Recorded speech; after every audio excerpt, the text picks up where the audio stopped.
Thank you so much all. I am so happy to have you all here.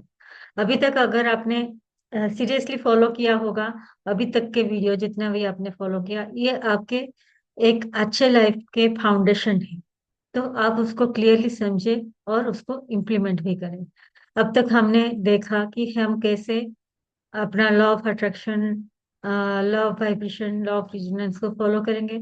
फिर next ये सारे जितने भी हैं इमोशंस को कैसे गुड फीलिंग्स में रखें, वाइब्रेशन को कैसे हमेशा हाई रखें, कैसे फोकस करें, जो भी डिजायर है बस उसी को, उसी के ऊपर ही फोकस करेंगे, कैसे हम डिस्ट्रैक्ट ना हो हमारे एक्सटर्नल एनवायरनमेंट के ऊपर। फिर हमने सीखा कि gratitude is the easiest way to have all these things very easily. तो इसमें हम स्मार्ट वर्क ही कर रहे हैं, इसमें हम हार्ड वर्क नहीं कर रहे हैं। हम स्मार्टली कैसे अपना जो गोल है उसको कैसे अचीव करें with the help of the universe, वही सीखेंगे। और हमारा फाइनल आउटकम है कि आप कैसे पहले तो सुपर अट्रैक्टेड बन जाए ये सारे चीजों को फील करके, फिर आप नेक्स्ट है सेल्फ स्टेबलाइजर बन जाए, और फाइनली आप वो जॉय स्प्रेडर एंजल बन जाए, जो खुद का तो एकदम स्टेबल सिचुएशन में, स्टेबल इमोशन में रहे और दूसरों को भी वो मदद कर पाए। अभी मैं नेक्स्ट आपको आज के लिए बताऊंगी कि कैसे हम अपना रेजिलियंस बिल्ड करें with the power of gratitude.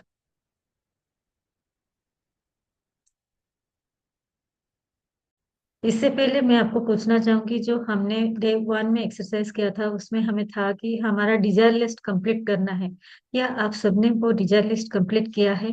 अगर वो डिजायर लिस्ट कंप्लीट किया है तो वो हमें जरूर चाहिए हमेशा के लिए।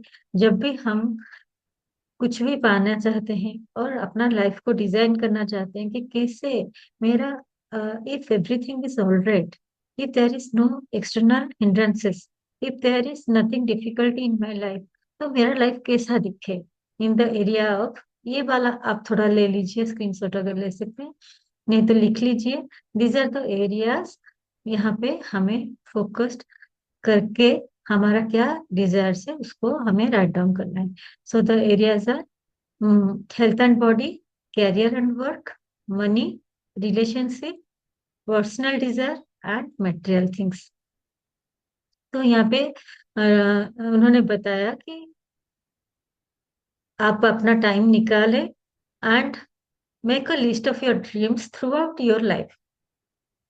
Write down the little things, the big things, what you want this moment. तो उसमें आप अपने ऊपर कोई भी लिमिटेशन ना लगाएं कि नहीं ये हो नहीं सकता, ये शायद मैं नहीं कर पाऊंगी, तो वैसा आप ना सोचें। थोड़ी देर के लिए आप वो सारे सोच को बाहर निकालें और बस इतना फोकस करें कि आपको क्या चाहिए, कैसा लाइफ आप जीना चाहते हो, आप कैसे सिचुएशन में हो, कौन सा माहौल है, सबको भूल जाइए, भूल जाइए। The big thing, the small thing, कैसा आपको चाहिए, ये महीना कैसा जाए, ये साल कैसा जाए, आपका रिलेशनशिप कैसा हो, आपका हेल्थ कैसा हो, आपका कैरियर कैसा हो, आपके पास कितना पैसा हो, आपका क्या क्या डिजायर है, मटेरियल थिंग्स में आपके पास क्या चाहिए, घर चाहिए, गाड़ी चाहिए, या फिर और कुछ चीजें चाहिए आपको जो आपके कंफर्टेबल लिविंग, लग्जरियस लिविंग के लिए चाहिए, तो वो सारे चीजों का आपको लिस्ट डाउन करना है फर्स्ट। और सेकंड हमने सीखा, ओके स्टॉप से, सेकंड हमने सीखा, क्या सीखा कि अगर हम ग्रेटिट्यूड पे करते हैं तो हमें ज्यादा से ज्यादा दिया जाता है। अगर हम ग्रेटिट्यूड में नहीं रहते हैं तो जो कुछ भी है हमारे पास वो भी धीरे धीरे कम हो जाता है। तो अगर आप ये रेजिलियंस बिल्डिंग में मैं स्पेसिफिकली सिखाऊंगी, और आपको बताना चाहूंगी कि रेजिलियंस मतलब क्या है, कि आप फ्लेक्सिबिलिटी आपके लाइफ में आ जाए। फ्लेक्सिबिलिटी कैसे आएगा? अगर आप एक्सेप्ट करोगे कि अभी का आपका जो भी लाइफ में है उस सबके जिम्मेदार आप हो, तो आप में वो रिजिडिटी नहीं रहेगी दूसरों के लिए या सिचुएशन के लिए।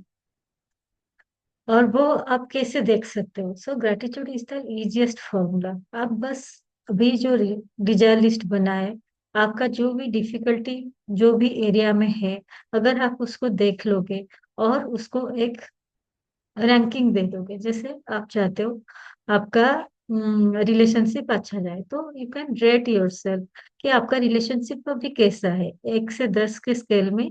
अगर आपको रेट करना हो, जैसे हम रिव्यू देते हैं ना, 1 star, 2 star, 3 star, 4 star, 5 star, वैसे ही आप अपने लाइफ को, अगर 10 स्टार इज हाईएस्ट और 1 to 5 is minimum, 5 to 8 is average, 8 and above is good.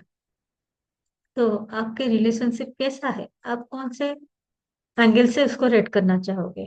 That is not good, average और गुड। तो ये तीनों कैटेगरी में आप अपने आप को रेटिंग करें कि आपका रिलेशनशिप कैसा है, आपका हेल्थ कैसा है, आपके पास कितना पैसा है, उसको आप कैसे रेटिंग करोगे, आपका कैरियर कैसा चल रहा है, आपके लाइफ में जो भी मटेरियल या पर्सनल डिजायर है, हो सकता है आपको चाहिए कि एक संतुष्टि वाला जीवन, पर आपको बहुत डिससेटिस्फेक्शन हो रहा है, तो आप उसमें लिखिए सेटिस्फेक्शन लेवल आपका क्या है। और अगर आप चाहते हो कि सर्विस कुछ आप देना चाहते हो सोसाइटी में, तो उसको भी आप लिख सकते हो कि अभी आप कैसा कर रहे हो और आपको कितने लेवल तक जाना है। तो वो सारे चीजों को, पहला तो है आपको रेटिंग खुद से करना है कि कहाँ पे आपका कम हो रहा है, कहाँ पे अच्छा। अगर जो जो एरियाज ऑफ योर लाइफ अच्छे चल रहे हैं, मतलब you have given gratitude, you are already satisfied in that area, तो आपको क्या करना है, उसको और भी मेंटेन करके और भी अच्छा करना है।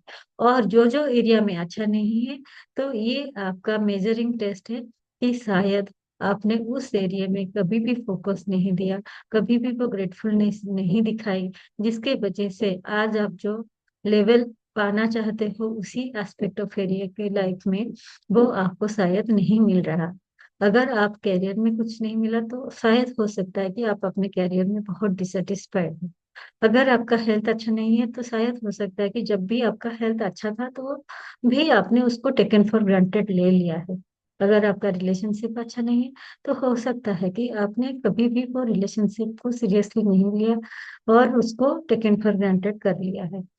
तो ऐसे करके अभी से हम शुरू करेंगे कि कैसे हम खुद को इंट्रोस्पेक्ट करके अपना लाइफ का सारे चीजों को ठीक कर सकते हैं, और उसमें दूसरों को कोई इन्वॉल्वमेंट की जरूरत नहीं है। ये बस हम ही कर सकते हैं, ये अकेले हमारे हाथ में ही है। इसमें दूसरों की कोई इन्वॉल्वमेंट की जरूरत नहीं है। और ये एनर्जी वर्क है। जैसे हमने सीखा है कि this world is operating only on energy, energy ही काम करती है। तो हम देखेंगे कि कैसे हम अपना मेंटल इमोशनल वाइब्रेशन, अपना एनर्जी चेंज करते हैं, तो कैसे अपने आप हमारा एनवायरनमेंट कैसे चेंज होता है, एंड कैसे मैजिक की तरह काम करता है। आप यकीन नहीं करोगे, पर अगर आप इसको डिलीजेंटली करते हो, तो आप देखोगे कि आपका जो जो एरिया में आपको अभी थोड़ा सा दिक्कत आ रही है, कैसे वो मैजिकली ट्रांसफॉर्म हो रहा है। पर इसके लिए आपको पेशेंस रखना है, और आपको जो जो एक्शन दिख रहे हैं, जब आप गुड फीलिंग्स में रहते हो, तो अच्छे अच्छे आइडियाज, अच्छे अच्छे एक्शंस आपके दिमाग में आते हैं, तो उसको भी आपको फॉलो करना है, एक्शन को नहीं छोड़ना है, पर एक्शन को अच्छे से लेना है। जो भी आपको गाइडेंस मिल रही है, उसके ऊपर आपको काम करना है। आप थोड़े से मैजिक के ऊपर भरोसा करें, लॉजिक को छोड़ दें। लॉजिक हमने बहुत लगा लिया, लॉजिक लगा लगा के हमारा लाइफ स्ट्रगल कर करके इतने दूर तक चला आया। अभी हम मैजिक के ऊपर काम करके करके देखेंगे कि कैसे हमारा लाइफ में मैजिकली सब कुछ ट्रांसफॉर्म होता है। तो thank you very much. Watch out for the next video.